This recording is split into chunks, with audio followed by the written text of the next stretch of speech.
The incident at the in-laws. This weekend, my 13-year-old daughter, Ava, wanted to spend time with her grandparents at their house.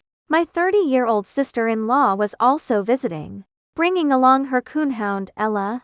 Everything seemed fine until my husband and I were out on a date night. We received a text from Ava saying Ella had tried to lunge at her, but her grandmother had stepped between them.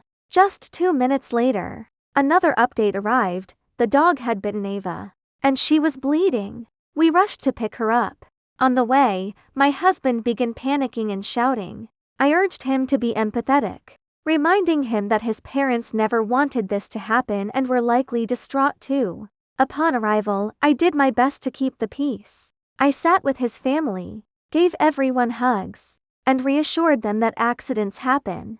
The injury and the emergency room. The sister-in-law's dogs have a history of behavioral issues, mostly limited to barking at strangers. While their other dog had nipped me unprovoked 2 years ago, it hadn't broken the skin, and I blamed myself for approaching it. However, Ella had barked at Ava before and had even snapped at the grandmother the night before. I was deeply frustrated that a dog with known behavioral problems was allowed to roam the house freely. The bite was on the back of Ava's knee. One deep puncture wound was still bleeding after an hour. I called our insurance provider's nurse line, and the nurse advised us to get to the emergency room within the hour. At the hospital, doctors performed computed tomography scans because the wound was directly over a joint. They decided against stitches but thoroughly cleaned the injury and prescribed antibiotics. Ava is now resting at home, sore but safe. The financial and family fallout.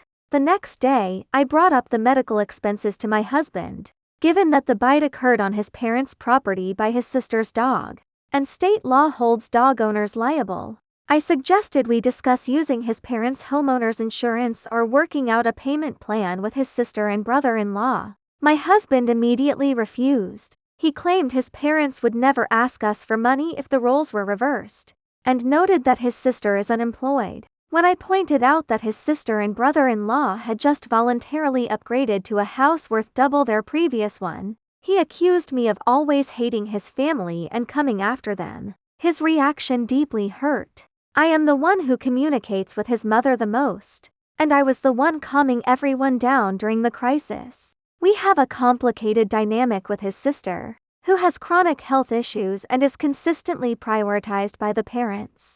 Furthermore, the grandparents have already paid out of pocket for an upcoming family beach vacation, making the prospect of adding a financial burden incredibly uncomfortable. However, I have a high deductible health plan,